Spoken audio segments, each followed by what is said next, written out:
In a forgotten corner of a vast country, tucked between dry farmlands and dusty footpaths, there stood a small village, a place where dreams rarely survived. In that village lived a little boy named Arun. His house was not made of bricks or cement. It was built from mud, patched many times by his father's tired hands. When the rains came, the walls leaked. When the sun burned, the roof heated like fire above them. Arun owned only 2 shirts, both torn at the sleeves, and shorts that were too small for his age. On most days, he went to bed with nothing but water in his stomach because food was a luxury his family couldn't always afford. Hunger was like a quiet companion, lying beside him at night, waking up with him in the morning. But despite everything he lacked, Arun had something rare, an unexplainable belief that his life could be different. He wanted to study. He wanted to learn. He wanted to break free from the fate that every villager assumed he was born into.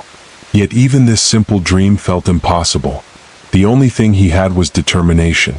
Every morning before sunrise, Arun walked miles to school. The path was filled with stones and thorns, and without shoes, every step hurt. Some days his feet bled, but he kept walking. He couldn't afford to be late. He already sat at the back of the classroom because he had no uniform. The other children of farmers or shopkeepers, laughed at him. "Look at his clothes," they said. "He's too poor to study. He'll never become anything." Their words pierced deeper than the thorns on the road. But Arun stayed silent. Deep inside him was a dream far bigger than their mockery, a dream far bigger than the village itself. And he guarded that dream fiercely. Arun's days were filled with responsibilities. While other kids played after school, he worked. His mother's health was fragile, and his father earned barely enough from odd jobs. To help the family survive, Arun sold fruits after classes. He walked through the village marketplace with a small basket of guavas, shouting to attract customers. Some bought from him out of pity. Some bargained so hard that he barely made a profit. But he never complained. At night, when the village lights dimmed and silence spread across the mud houses, Arun's real battle began. His home had no electricity most days, so he walked to the only street light in the village, a weak, flickering bulb fixed to a crooked pole. There he sat on the ground, books borrowed from school resting on his knees. Mosquitoes bit his legs. Cold wind cut through his thin clothes. His stomach growled endlessly. But still he read line after line, page after page. Some nights he fell asleep while studying, his head resting on his open book. But he would wake up and continue, refusing to let fatigue win. One afternoon, the sky turned dark without warning. A heavy storm rolled in. Arun was selling fruits outside a small shop when the wind picked up. Before he could find shelter, the rain came crashing down.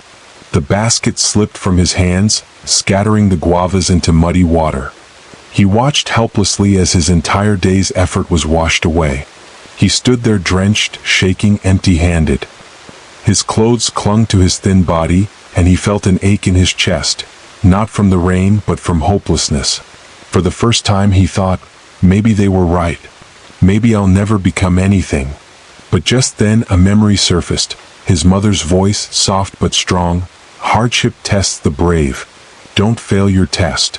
He closed his eyes, took a long breath, then wiped his tears with the back of his hand. Slowly he picked up the remaining fruits from the mud.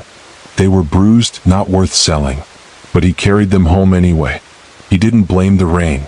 He didn't curse his fate. He simply decided to try again the next day. And he did. Every day, without fail. Years passed in this cycle of studying under streetlights, selling fruits for survival, and pushing back against the world's disbelief. But Arun never allowed struggle to break his spirit. Then came the morning that changed everything.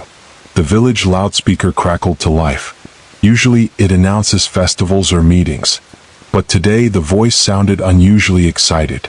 This year's district examination results are out. And the topper is Arun from our village. For a moment the entire village fell silent. The same children who once mocked him stared in disbelief. The shopkeepers who shooed him away now whispered his name with admiration. Even the old men who sat at the village square every day nodded with pride. Arun had done something no one from that village had done before. He had topped the entire district.